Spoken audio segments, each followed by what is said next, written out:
آتا رہے لر آتا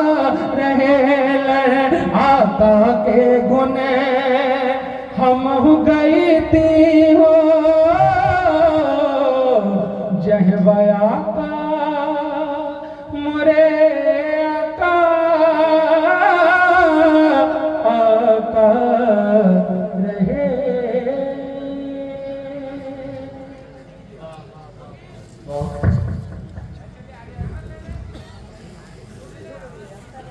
سایہ کرتے ہوئے بادل بھی ادھر جاتے گئے، ذکر سرکار سے جب لوٹ کے گھر جاتے گئے،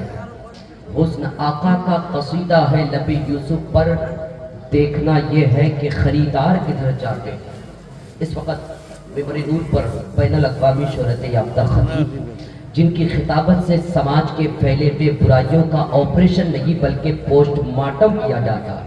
الحمدللہ وہ خوبصورت خطیب جن کی دعائیں میرے ساتھ ہے اور اللہ کا شکر احسان ہے، وہ معروف اور مقبول ہمارے علاقے کی شان حضرت علامہ مولانا مفتی ڈاکٹر مصور رضا مصباحی صاحب اللہ کی آمد ہے۔ اور اس وقت بہت بڑی ذمہ داری ان کے سر کے اوپر ہے، لیکن اس وقت جلسوں کو بھی اٹینڈ کر رہے ہیں، جی بہت بڑی بات ہے، اور اس لیے کر رہے ہیں قوم کے درد کو لے کر کے جلسوں میں آ رہے ہیں۔ بات یہ ہے کہ ضیاء الرحمن بھائی لوگ کہتے ہیں کہ حج مہنگا ہو گیا ہے، چلیے تھوڑی دیر کے لیے مانتا ہوں حج مہنگا ہو گیا، لیکن نماز میں کون سو روپے لگتا؟ اسٹیشن آباد ہو گئے، ایئرپورٹ آباد ہو گئے، ہاسپٹل آباد ہو گئے، چوک چوراہے آباد ہو گئے، لیکن مسلمان کے مسجدیں آباد نہیں ہو رہی۔ آج بھی مسلمان کے مسجدوں میں فجر کے وقت صرف مسجد کا امام اور مسجد کا مؤذن ہوتا۔ اس لیے ایک شعر جاتے جاتے کل پھر مکمل نظامت ہوگی، لیکن ایک شعر سن لیجئے کہ حیدر نبی سے محبت نمازی ہو جاؤ۔ یا دعائیں لیتا ہوں اسٹیج سے، مفتی عبداللہ بیٹھے ہوئے بہت دعائیں ملی حضرت سے، آج اس قابل ہوں۔ شعر آپ تک پہنچ رہا ہے کہ حیدر نبی سے محبت نمازی ہو جاؤ، ملے گی قبر میں راحت نمازی ہو جاؤ۔ اذان سن کے جو اپنے کاموں کو بند کرتا ہے، ملے گی اسی کو دولت نمازی ہو جاؤ، ملے گی اسی کو دولت نمازی ہو جاؤ۔ حضرت بیٹھے پہ ایک بات حضرت، 8 تاریخ کو ایک لڑکا والا ہے جن کی شادی بین پارٹی بک کر لیا گیا، 2000 روپے بینا دے دیا گیا، لیکن ہم علماء جنزیر آپس میں بنائے کہ نکاح نہیں پڑھائیں گے۔ اللہ کا شکر احسان ہے جب ہم ایک ہو گئے تو بین پارٹی اسے کینسل کرنا پڑا اور پلین یعنی نعت پاک پڑھتے پڑھتے بارات اسے جانا پڑا۔ یعنی ڈی جے گانے بجانے اب دھیرے دھیرے ختم ہو رہا ہے۔ اور سٹی محی الدین پور جو سٹی شہر کشن میں الحمدللہ حضرت کی دعا سے حضرت کو سن کے حق بول رہا ہو اور کام بھی ہوتا چلا جا رہا ہے۔ وقت نہیں ہے، بہت ساری باتیں کل کروں گا، لیکن اس وقت آئیے تیزی کے ساتھ تقریر سننا ہمیں بہت ضروری ہے۔ ہمارے بچوں کو وضو کے طریقے نہیں معلوم، ہمارے بچوں کو غسل کے طریقے نہیں معلوم، آج سے جلسے ہو رہے ہیں، لیکن ہمارے بچوں کو ناپاکی دور کرنے کا طریقہ نہیں معلوم، لیکن تقریر اب سننے کی بہت ضرورت ہے۔ آئیے تیزی کے ساتھ، ایک اچھے خطیب کا آپ نے منتخب کیا ہے، اللہ کا شکر ہے علامہ مصور رضا مصباحی صاحب قبلہ آپ کے اس وقت موجودگی میں۔ آئیے تیزی کے ساتھ فائدہ اٹھا کر کے حضرت کا استقبال۔ Starting this point today my topic without any benefit, حضرت کا استقبال ویلکم سواگتم خوش آمدید خیر مکتب نعرہ تکبیر و رسالت سے کر لینا چاہتا ہوں، محبتوں کے ساتھ استقبال کر لیں، نعرہ تکبیر۔ کیا بات ہے، نعت اتنا اچھا سے سن رہے تھے، نعت آقا کی سنائیں گے چلے جائیں گے، اشک آنکھوں سے بہائیں گے چلے جائیں گے، ہم تو تیار ہی بیٹھے گئے شہادت کے لیے، کربلا والے بلائیں گے چلے جائیں گے۔ کیا بات ہے، بہت اچھی سماعت ہے۔ آئیے محبتوں کے ساتھ، ہر آواز نکلے زبان سے محبتوں کے ساتھ، نعرہ تکبیر، نعرہ رسالت، مسلک اعلیٰ حضرت، تعمیری کانفرنس، نعرہ تکبیر۔ قلم کو سنبھل کر چلانا ضروری ہے، محبت کا پھول کھلانا ضروری ہے۔ اب جلسے میں زیادہ تقریر کروائیے، تقریر سے سماج کو بدلنا بہت ضروری ہے۔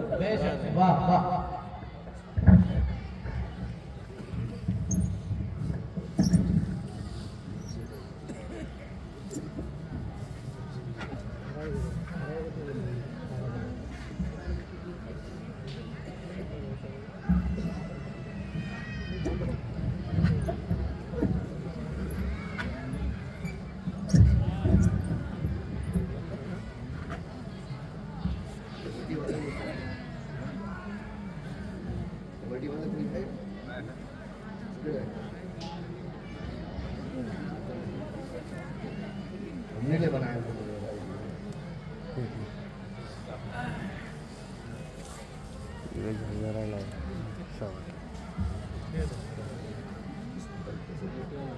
لیجیے آپ اس کو جب کم ہی ہوگا زیادہ نہیں ہوگا سمجھ لیجیے انہوں نے دیکھا اسٹیج پہ کیجیے کم ہو گیا موڑ لیجیے السلام علیکم الحمد للہ الحمد للہ الذي انزل القرآن ونزل الفرقان وأنعم علينا بالإيمان وتممنا بالإحسان والصلاة والسلام على من كان نبي وآدم بين الماء والطين وعلى آله وأصحابه أجمعين أما بعد فأعوذ بالله من الشيطان الرجيم بسم الله الرحمن الرحيم ثم لا تسألون يومئذ عن النعيم صدق اللہ العظیم وصدق رسولہ النبی الامین الکریم درود شریف پڑھیں اللہم صلی اللہ اللہم صلی علی سیدنا سیدنا شفیع نبینا محمد صلاۃ و سلام علیک یا رسول اللہ صلی اللہ علیہ وسلم اتر دیناجپور کا یہ راسخہ علاقہ یہ یوں کہیے کہ پورا بنگال بہار اتر پردیش جھارکھنڈ اڑیسہ تھوڑا بہت چھتیس گڑھ یہ ہندوستان کے ایسے صوبے ہیں جہاں پر ہندوستان ہی نہیں بلکہ دنیا میں سب سے زائد جلسے ہوتے ہیں دنیا میں پوری دنیا میں سب سے زائد جلسے انہی علاقوں میں ہوا کرتے ہیں اور خاص طور پہ پورنیہ کٹیہار کشن گنج اور اتر دیناجپور اسلام پور پورے احاطے میں جہاں تک اتر دیناجپور کا احاطہ سب سے زیادہ دینی جلسے کبھی تعمیری کانفرنس کبھی تعلیمی کانفرنس کسی اور نام سے ہر رات کہیں نہ کہیں جلسے ہوتے ہیں کہیں کہیں ایک رات میں لوگوں کا جی نہیں بھرتا تو 3 رات کے جلسے ہوتے ہیں مقصد رہتا ہے کہ اس سے تعمیری ترقی ہو تعلیمی بیداری ہو سماج میں بچوں میں بیداری پیدا ہو لیکن افسوس کی بات ہے صاحب کہ جن علاقوں میں ہندوستان میں سب سے زیادہ جلسے ہوتے ہیں انہی علاقوں میں سب سے زیادہ جہالت ہے سب سے زیادہ ہمارا بھی تعلق اسی علاقے سے ہے تو آپ یہ مت سمجھیے گا کہ میں آپ کے علاقے کی برائی کر رہا ہوں حقیقت بیان ہے صاحب کہ ہم ان علاقوں سے تعلق رکھتے ہیں جہاں ہر اینگل سے ہم پسماندہ ہے بیکورڈ ہے ہمارے ہاں ایجوکیشن کی کمی ہمارے ہاں سیاسی اعتبار سے کمزوری ہمارے ہاں حیا کی کمی ہمارے ہاں عزت کی کمی صفائی کی کمی یعنی کوئی ایسا مقام نہیں ہے جس پر ہم دنیا میں دوسرے لوگوں سے بہتر ہوں میں آپ سے پوچھنا چاہتا ہوں ان بچوں سے نوجوانوں سے اور کمیٹی کے ان غیر ذمہ دار لوگوں سے جن لوگوں نے 2-3 مہینے کی محنت و مشقت کے بعد جلسہ کیا مجھے معلوم ہے کہ کبھی لوگوں نے دعوت دی ہے مجھے یہ بھی معلوم ہے کہ نہ جانے کتنے دروازوں پر ہمارے کمیونٹی کے بھائیوں نے اپنے علماء کی مدد سے 10-20 روپیہ کی بھیک مانگ کر تب جا کر اس لائٹنگ کا انتظام کھانے پینے کا انتظام اسٹیج کا خرچہ مائکی کا خرچہ علماء کے نذرانے کا کھانے کا ان ساری چیزوں کا انتظام کیا ہے ان سب کا مقصد ہی یہ ہے کہ نوجوانوں میں بیداری آئے بچوں میں بیداری آئے ایجوکیشن کا فروغ ہو جائے حیا کا ماحول بن جائے یہ سارا موٹو اور انٹینشن انسان کے دماغ میں ہوتا ہے اور اسی کو لے کر ایک آدمی جلسہ کرتا ہے 10-5 اگر کوئی ہمیں جلسہ کے لیے دیتا بھی ہے تو ان کا مقصد بھی یہی رہتا ہے کہ مصطفیٰ کی محفل سجے گی علماء کی آمد ہوگی تقاریر ہوگی نعت و مرتبت پڑھے جائیں گے اور پھر دینی ماحول بنے گا لوگوں میں بیداری آئے گی بچوں میں ہوش آئیں گے بچے اپنی دنیا اور آخرت کی بھلائی تلاش کرنا چاہیں گے مگر افسوس کا مقام ہے جہاں 3 رات کے جلسے ہو